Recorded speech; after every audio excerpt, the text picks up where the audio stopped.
Hello दोस्तों, कैसे हैं आप सब। उम्मीद है आप सब जहाँ भी होंगे ठीक होंगे। अगर आप ये स्टोरी पहली बार सुन रहे हैं तो इसे समझने के लिए आप इसका पिछला पार्ट जरूर देखें। पार्ट 43। करण रोशनी को कहने लगता है, मेरा किचन साफ कर लेना, उसके बाद खुद को साफ करने जाना। इतना बोलकर करण वहाँ से जाने लगता है और रोशनी को बहुत गुस्सा आने लगता है और गुस्से में उसने करण को पीछे से पकड़ लिया, जिससे उसके शरीर का आटा करण की खुली हुई पीठ पर थोड़ा चिपक सा गया। ये क्या कर रही हो तुम? छोड़ो मुझे, मुझे खराब कर रही हो तुम। नहीं, आपने ही तो मुझ पर आटा डाला है ना। रोशनी ने अपनी पकड़ मजबूत कर ली। करण उसकी तरफ मुड़ गया और रोशनी करण की चेस्ट पर अपने हाथ फिराने लगती है। करण उसके हाथ पकड़कर कहता है, तुम बहुत अजीब लड़की हो, मेरा पूरा शरीर तुमने खराब कर दिया। वाह, आपने मेरे पूरे शरीर पर आटा डाल दिया और अजीब मुझे बोल रहे हो। इतना कहकर रोशनी ने करण के चेहरे पर अपने आटे वाले हाथ फिराने लगती है। शाम के वक्त रेडिएशन होटल रिसोर्ट। शाम का वक्त हो गया था और वो 5 दिन से अंशिका से बात करना चाहता था, लेकिन अंशिका थी कि उस रात से औरों से नाराज हो गई थी, जिसे अंशिका औरों से बात नहीं कर रही थी। उल्टा वो उसे मुंह फुलाकर बैठी थी और औरों को अंशिका का यूं इग्नोर करना पसंद नहीं आ रहा था। अंशिका रूम में थी और बेड के ऊपर 3 लहंगे रखे हुए थे। उसमें से वो सोच रही थी कि इन तीनों में से कौन सा लहंगा पहने। वो ये सोच रही थी कि औरों जो तैयार होकर ड्रेसिंग टेबल के सामने खड़ा था, वो मिरर में से अंशिका को देख रहा था और अंशिका का कंफ्यूज चेहरा देखकर बेड के ऊपर रखे हुए लहंगे देखने लगता है और उसकी तरफ मुड़कर कहने लगता है, तुम ये लहंगा पहनो। अरुण ने ऑफ वाइट लहंगे पर अपनी उंगली पॉइंट करते हुए कहा। लहंगा ऑफ वाइट था, जो वाइट डायमंड का और काफ़ी घेर था लहंगे का, जो दिखने में खूबसूरत लग रहा था। अंशिका औरों की बात सुनकर बिना औरों की तरफ देखे कहती है, शायद मुझे ये हल्के नीले रंग का पहनना चाहिए। इतना बोलकर वो नीले रंग का लहंगा उठाती है और लहंगा लेकर अपने ऊपर रखकर देखने लगती है।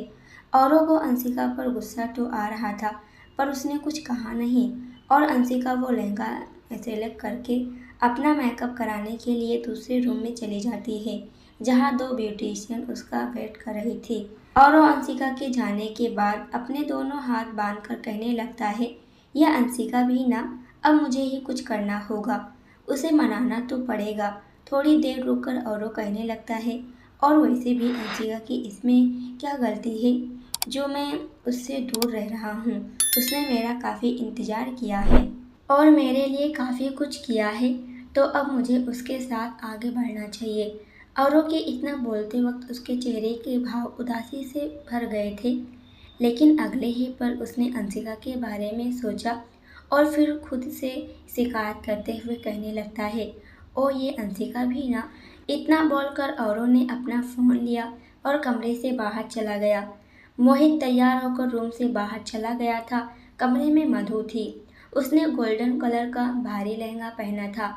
काफ़ी टाइम बाद उसने लहंगा पहना था और ये लहंगा काफ़ी खूबसूरत लग रहा था, लेकिन बात यहाँ अटकी थी कि मधु के ब्लाउज का हुक पीछे की तरफ था और वो ड्रेसिंग टेबल में मिरर के मंद से पीछे की तरफ मुड़कर अपना हुक्स बंद करने की कोशिश करती है, लेकिन उसके हाथ थे कि हुक बंद करने के लिए आगे जा नहीं रहे थे। इसलिए मधु परेशान हो रही थी और खुद से कहने लगती है, यह मानवी और रोशनी भी ना अभी तक आए नहीं हैं और अंशिका भाभी को ब्यूटिशियन तैयार कर कर आती होंगी। ये हुक्स। मधु के बाल गीले थे और बार बार उसके चेहरे पर आ रहे थे, जिसे वो बहुत परेशान हो रही थी। एक तो उसका हुक्स और दूसरे उसके बाल और ऊपर से उसका भारी लहंगा। वो अपना हुक्स बंद करने की कोशिश करती है, लेकिन नाकाम रहती है और थक हार कर वो ये कोशिश छोड़ देती है और मिरर में देखकर अपने ऊपर उंगली पॉइंट करते हुए कहती है, मधु से कुछ नहीं होगा। ना ही मोहित के सामने अपने एहसास बता पा रही है और ना ही मोहित से कुछ बात कर पा रही है और ना ही तुम अपने ब्लाउज का हुक्स भी बंद कर पा रही। वाह मधु, तुम तो कमाल हो। नहीं नहीं, मैं तो बवाल हूँ। मधु खुद से पागलों की तरह बातें कर रही थी और मधु इस बात से बेखबर थी कि मोहित लिविंग रूम में से कब से आ चुका है और सोफे पर बैठकर अपने लैपटॉप पर कुछ मेल्स चेक कर रहा था। जब मोहित औरों से बात करने गया तो वो बात नहीं कर पाया था क्योंकि वहाँ अंशिका मौजूद थी। इसलिए मोहित ने काम का बहाना बनाकर यहाँ अपने रूम में आ गया था और अपने मेल चेक कर रहा था कि मोहित के रूम से मधु की धीमी धीमी आवाज़ सुनाई दे रही थी। वो सुन तो नहीं पाया कि मधु क्या बोल रही है, लेकिन मोहित उठकर रूम के दरवाजे से अंदर आते हुए अपने लेफ्ट साइड देखता है, जहां मधु खड़ी हुई थी और मिरर में देखकर अपनी उंगली पॉइंट की हुई थी। मधु के बाल आगे की तरफ थे, जिससे मोहित, जो कि उसके पीछे था, उसके सामने मधु की खुली हुई बैग थी और मोहित ये देखकर वहीं स्थिर खड़ा रह गया और मधु जो मिरर में देख रही थी, मोहित को अपने पीछे खड़े हुए देखकर एक पल के लिए तो शॉक्ड रह गई थी और पीछे मुड़ गई। मोहित की तरफ देखकर अपने हाथ पीछे करते हुए कहने लगते हैं, आप यहाँ कब आए?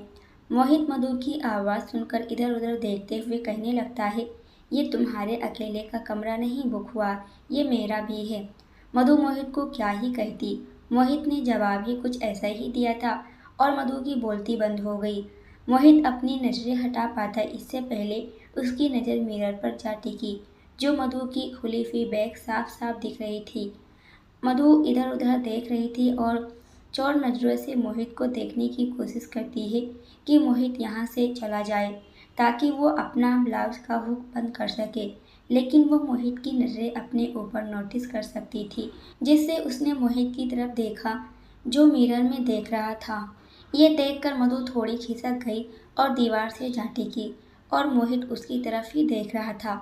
मधु ने अपनी नज़रें नीचे कर ली थी और असहज होने लगी थी। मोहित ने गहरी सांस ली और मधु की तरफ देखकर कहने लगता है, तुम अभी तक तैयार क्यों नहीं हुई? वो मेरा। उसके ओठ इतने ही थरथराए और आगे कुछ कह ना सके और वो खामोश हो गई।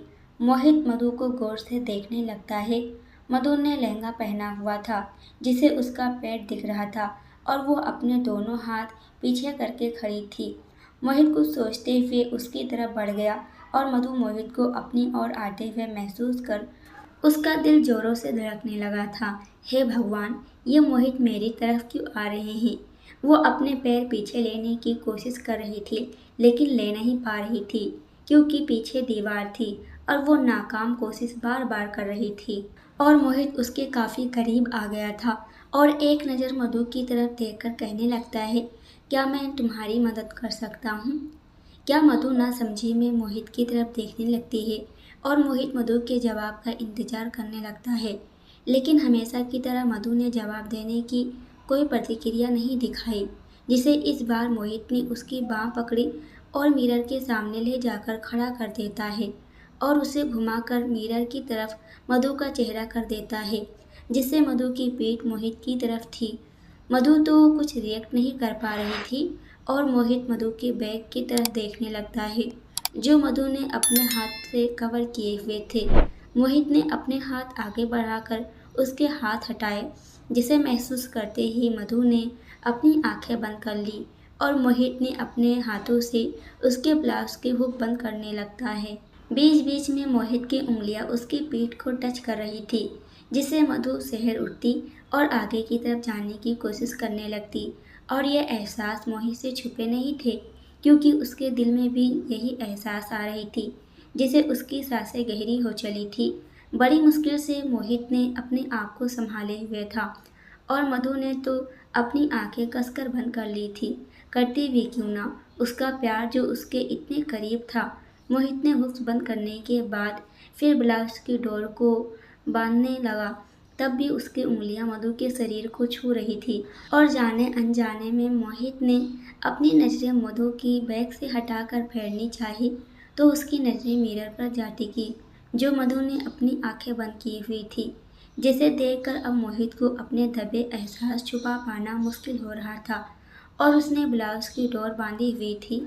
वो मोहित ने खींचकर खोल दी, जिसे महसूस कर मधु ने थोड़ी मिरर की तरफ हो गई और उसने अपनी आंखें खोलकर मिरर में देखने लगती है। उसे समझ नहीं आ रहा था कि मोहित ने ऐसा क्यों किया। वो तो मोहित के प्यार में पागल है, इसलिए उसकी यह एहसास होना आम बात है, पर मोहित को क्या? मधु देख सकती थी कि मोहित उसकी खुली हुई बैग को देख रहा था और उसका सिर थोड़ा झुका हुआ था। यह देखकर मधु ने अपने दोनों हाथों से लहंगा कसकर पकड़ लिया और मोहित ने अपने हाथ मधु के बैग पर फिराने लगा था, जिसे मधु की धड़कनें तेज रफ्तार के साथ रखने लगी थी और मोहित ने अपना चेहरा झुका दिया और मधु के बैग पर अपने ओठ टिकाकर चूम लिया, जिससे मधु के शरीर में गुदगुदी होने लगी थी। इस वक्त दोनों बेखबर हो गए थे। मोहित मधु के इतने करीब होने से सब कुछ भूल गया था और अपने एहसास काबू नहीं कर पा रहा था, जिसे उसने मधु को पलटकर अपनी तरफ कर लिया। अपने दोनों हाथों से उसके गाल पकड़कर वो उसके ओठों की तरफ बढ़ गया और मधु ने अपनी आंखें कसकर बंद कर ली थी। दोनों की सांसें एक दूसरे में घुल रही थी, लेकिन मोहित उसके ओठों को चूम पाता इससे पहले दरवाज़ा नॉक हुआ। मधु मैम, ये कोई और नहीं दो ब्यूटिशियन थी जो मधु को तैयार करने आई थी और अचानक से आवाज़ आने की वजह से मोहित और मधु फिर से अलग हो गए। मोहित अपने बाल ठीक करने लगता है और मधु इधर उधर देखने लगती है। शायद दोनों जानकर अनजान बनने की कोशिश कर रहे थे या तो अपने एहसास एक दूसरे से छुपाने की कोशिश कर रहे थे, लेकिन दोनों के एहसास एक दूसरे से छुपे नहीं थे। वो बाहर एक दूसरे के सामने जाहिर हो चुके थे। मधु का वहाँ खड़े रहना मुश्किल हो रहा था, इसलिए वो कहने लगती है, मैं डोर ओपन करती हूँ, शायद वो मुझे तैयार करने ब्यूटिशियन आई होंगी। इतना बोलकर बिना रुके मधु बेड पर से दुपट्टा लेती है और रूम से बाहर निकलकर दरवाज़ा बंद करके दरवाजे से टिक कर खड़ी हो जाती है और अपने धड़कते हुए दिल पर हाथ रखकर लंबी लंबी सांसें लेने लगती है। ये अभी अभी जो हुआ वो क्या था? मधु का मोहित के करीब होने का एहसास और उसके छूने के एहसास कहने को तो 3 बार था, लेकिन उसके नज़रिए से पहली बार था, क्योंकि 2 बार नशे में थी, जिसे वो यह एहसास फील नहीं कर पाई थी। और आज मोहित की छुअन ने उसके दिल और दिमाग में एक छाप बना ली थी। वो ये सब सोच रही थी कि इतने में दूसरी बार दरवाज़ा नॉक हुआ, जिसे वो अपने होश में आई और दरवाजे की तरफ बढ़ गई। जल्दी जल्दी उसने दरवाज़ा खोला और सामने देखा तो 2 ब्यूटिशियन खड़ी थी। ये देखकर मधु बाहर निकली और दरवाज़ा बंद करके कहने लगती है, चलो हम दूसरे कमरे में चलते हैं। लेकिन मैम, ब्यूटिशियन ने इतना ही कहा था कि मधु अपने लंबे लंबे कदम बढ़ती हुई आगे की तरफ चली गई और 2 ब्यूटिशियन उसे इतना तेज चलते हुए देखकर दोनों भी उसके पीछे जाने लगती हैं। रात का समय रिसोर्ट में कोमल ड्रेसिंग टेबल के सामने खड़ी थी और एक टक मिरर में खुद को देखे जा रही थी। उसका चेहरा भावहीन था। कोमल ने ब्लू कलर का लहंगा पहना था, आंखों में काजल, ओठों पर हल्की पिंक कलर की लिपस्टिक और वाइट ब्लू कलर के डायमंड का सिंगल नेकलेस पहना था और उसके लहंगे में वाइट डायमंड थे, जो उस लहंगे की खूबसूरती बढ़ाने के लिए काफ़ी थे। आंखों में काजल होने के बावजूद भी आंखें उदासी से भरी हुई थी। ओठों पर लिपस्टिक होने के बावजूद भी ओठ रुके हुए लग रहे थे। चेहरे पर मेकअप होने के बावजूद भी उसके चेहरे पर दर्द की भावनाएं थी, जिसकी कोई सीमा नहीं थी। फिर भी वो खुश रहने की कोशिश कर रही थी। इतने में किसी ने रूम का दरवाज़ा खोला। असल में कोमल मोहित के कमरे में आई थी। दरअसल कोमल को मधु से कुछ बात करनी थी, लेकिन कमरे में सिर्फ मोहित था और मोहित ने कोमल से कहा कि तुम मधु का इंतज़ार करो, वो आती होगी। इतना बोलकर मोहित कमरे से चला गया और कोमल को लगा कि शायद रूम का दरवाज़ा मधु ने खोला होगा, इसलिए उसने ज़्यादा ध्यान नहीं दिया। रूम का दरवाज़ा खुला हुआ छोड़कर वो शख्स लिविंग रूम से होता हुआ कमरे की तरफ आया। मोहित, मैं कुछ फाइल लेकर आया हूँ, तुम एक बार चेक कर लो, उसके बाद मैं गोपाल से बात कर लूँ। यह आवाज़ सुनकर कोमल का दिल धक से रह गया। ये कोई और नहीं, विनीत था। असल में विनीत को मधु मिली थी जो बाहर जा रही थी और विनीत ने मधु से पूछा था कि मोहित कहाँ है, तो मधु ने विनीत को रूम की चाबी देते हुए बोली थी कि मोहित रूम में ही है और विनीत बस यहाँ आ गया था। मधु रूम में नहीं थी तो बिना किसी परमिशन के लिए। कोमल विनीत की आवाज़ सुनकर पीछे मुड़ गई और विनीत लिविंग रूम से होता हुआ कमरे में आ गया था और उसने अपनी नज़रें इधर उधर की तो उसे कोमल वहाँ खड़ी हुई दिखाई दी और विनीत के चेहरे की हंसी गायब हो गई थी। कोमल को देखकर। विनीत कोमल को देखता ही रह गया था। देखता भी क्यों ना, आखिर कोमल इतनी खूबसूरत जो लग रही थी। दोनों की नज़रें जब एक हुई तो विनीत को कोमल की आंखें लाल नजर आ रही थी। जैसे वो आगे बढ़कर सब कुछ भूलकर पूछ बैठा, क्या तुम ठीक हो? ये सुनकर तो जैसे कोमल अपने ख्यालों से बाहर आई और अपने चेहरे पर तीखी मुस्कान लाते हुए कहती है, ठीक तब होती जब तुम मेरे साथ होते। ये सुनकर विनीत खामोश हो गया और अपनी बात पलटते हुए कहने लगता है, मोहित कहाँ है? भाई बाहर हैं। विनीत इतना सुनकर वहां से जाने लगता है और कोमल ने विनीत को जाते हुए देखकर कहा, कम से कम आज के दिन ये बिजनेस सूट ना पहनते। आज तो तुम्हें मेरी एंगेजमेंट की खुशी में कुछ और वेयर करना था, जो तुम ब्लैक सूट पहनकर आ गए। विनीत ये सुनकर रुक गया और कोमल की तरफ देखने लगता है। कोमल के चेहरे के भाव अचानक से बदल गए थे। उसके चेहरे पर शांति के भाव थे। ये देखकर विनीत को समझ नहीं आया कि कोमल इतनी शांत क्यों है। देखकर वहां से जाने लगता है और कोमल फिर से बोलने लगती है, मुझे कांग्रेचुलेशन नहीं बोलोगे? तुम्हें तो मुझे कहना चाहिए, तुम्हारी लाइफ से इतनी बड़ी मुसीबत जो तुमसे दूर जा रही है। विनीत फिर से रुक गया। उसके हाथों की मुट्ठियां कसने लगी थी। उसकी पकड़ उसकी फाइल पर मजबूत होते जा रही थी और पीछे मुड़कर विनीत ने अपने कदम उसकी ओर बढ़ा दिए। कोमल, तुम क्या चाहती हो कि मैं तुम्हें कांग्रेचुलेशन कहूँ? तो सुनो, तुम्हारी जिंदगी की सबसे बड़ी खुशी के लिए कांग्रेचुलेशन। होप कि तुम अपने पार्टनर के साथ खुश रहोगी। कोमल ये सुनकर एक टक विनीत की तरफ देखने लगती है। कोमल को यकीन नहीं हो रहा था कि विनीत का दिल इतना पत्थर दिल हो सकता है। कोमल को लगा था कि विनीत ये सुनकर तो पिघलेगा, लेकिन विनीत तो उल्टा उसे बधाई दे रहा है। विनीत ये बोलकर वहां से जाने लगता है, लेकिन कोमल ने उसका हाथ पकड़कर रोक लिया।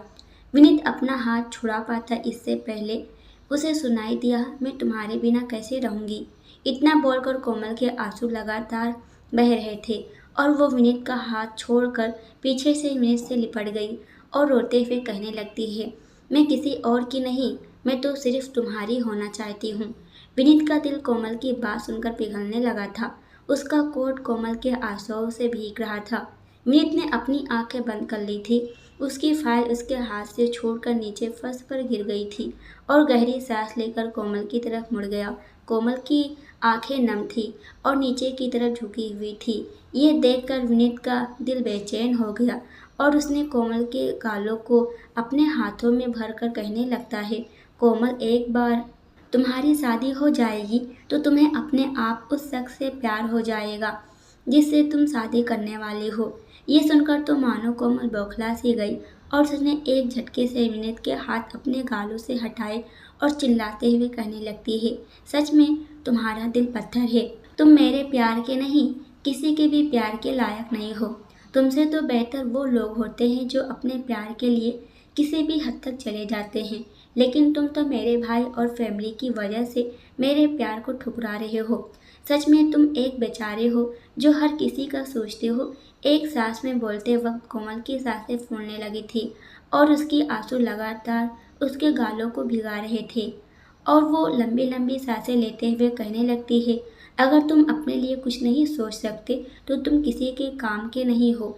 इतना बोलकर कोमल आगे बढ़ी और विनीत को धक्का देते हुए कहने लगती है, चले जाओ यहाँ से, प्लीज़ चले जाओ। इतना बोलकर कोमल नीचे फर्श पर बैठ गई और अपने दोनों हाथ अपने मुंह पर रखकर बेतहासा रोने लगती है। रोती भी क्यों ना, जिससे वो प्यार करती थी वो उसकी फैमिली के बारे में सोच रहा था, जबकि उसके बारे में एक भी बार नहीं सोचा। तो फिर उसका प्यार किस काम का? ऐसे प्यार किस काम का जो अपने लिए खड़ा ना हो सके? कोमल ऐसे शख्स से प्यार कर बैठी थी जो अपने लिए नहीं सोचता था, दूसरे के बारे में सोच रहा था, अपनी दोस्ती के बारे में सोच रहा था। विनीत का दिल चाहा कि वो कोमल के करीब जाए और अपनी बाहों में भर ले, लेकिन उसने ये करने से अपने आप को रोक लिया और अपने भारी हो चले कदम से तेज रफ्तार के साथ बाहर की तरफ जाने लगता है। एक शख्स जो उन दोनों की बातें शुरू से लेकर अभी तक सुन रहा था, वो विनीत के कदमों की आवाज़ सुनकर दीवार के सहारे सट गया और विनीत बिना पीछे देखे बाहर निकल गया। विनीत और कोमल की बातें किसी तीसरे शख्स ने भी सुनी थी। रात के 11 बजे कोमल और वीर आमने सामने खड़े थे। वीर देखने में काफ़ी आकर्षक था, लेकिन कोमल ने वीर को एक नज़र भी नहीं देखी थी। वीर के चेहरे पर तो खुशी देखी जा सकती थी, लेकिन कोमल की नज़रें नीचे झुकी हुई थी। वहीं मोहित और मधु एक दूसरे को चोर नज़रों से देख रहे थे। मोहित गार्डन में नहीं था जहां एंगेजमेंट हो रही थी, वो दूसरे वाले हिस्से में था, जो कि कुछ उसके बिजनेस पार्टनर आए हुए थे और बीच बीच में मधु पर अपनी नज़र कर ही लेता था।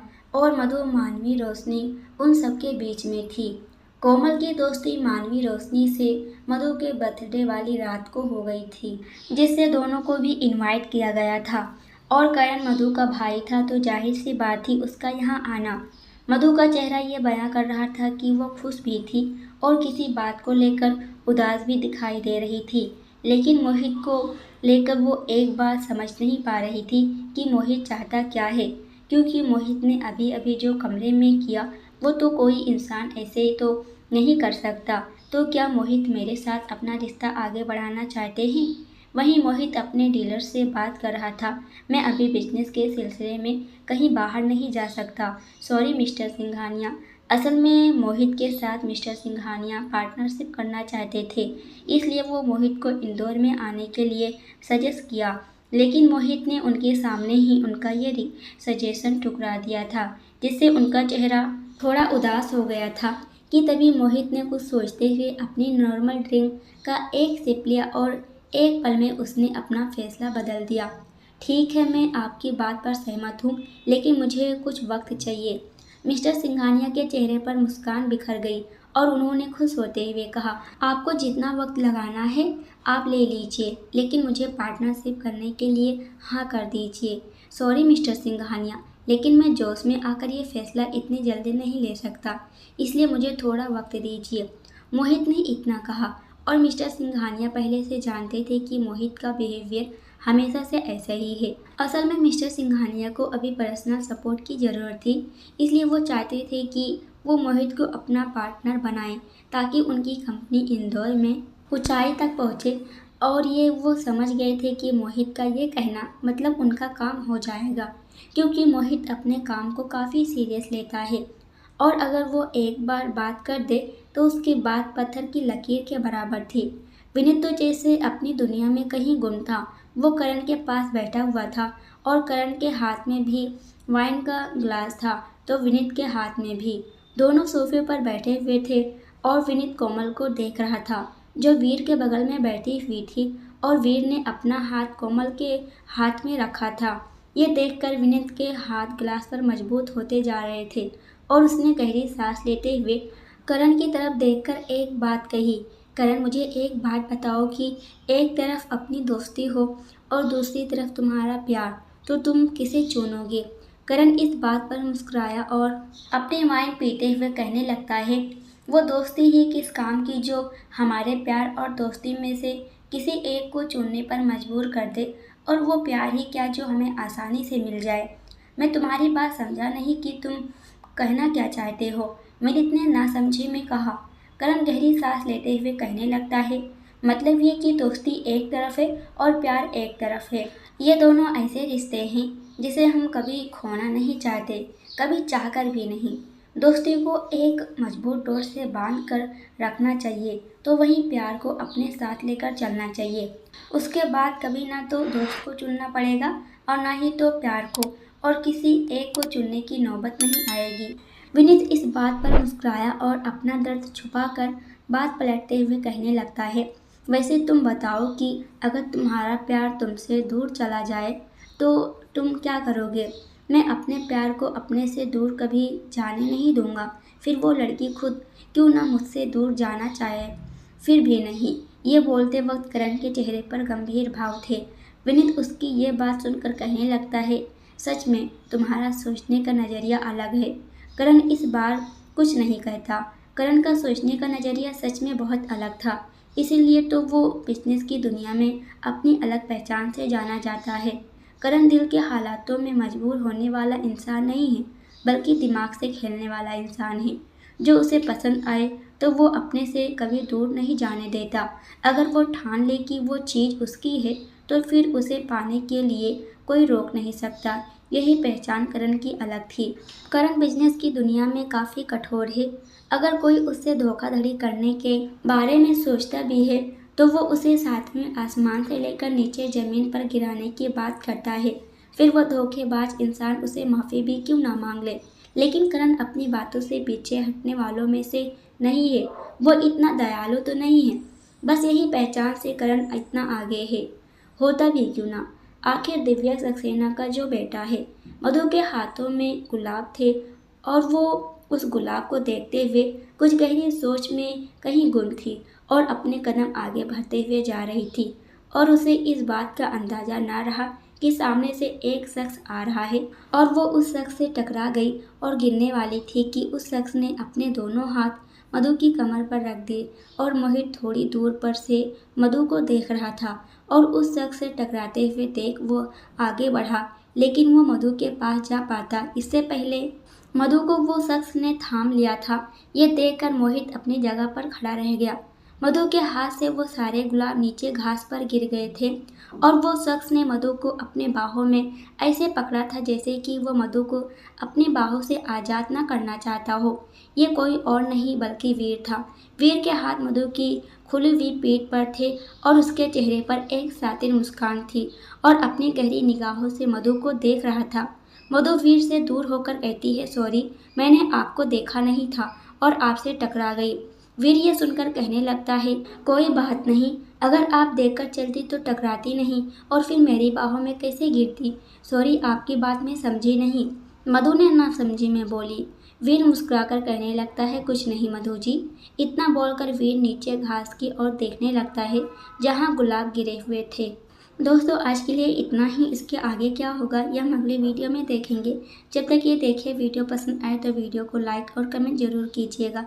अगर आप हमारे चैनल पर नए हो तो हमारे चैनल को सब्सक्राइब कर हमें सपोर्ट जरूर कीजिएगा। पूरी वीडियो देखने के लिए आपका बहुत बहुत धन्यवाद।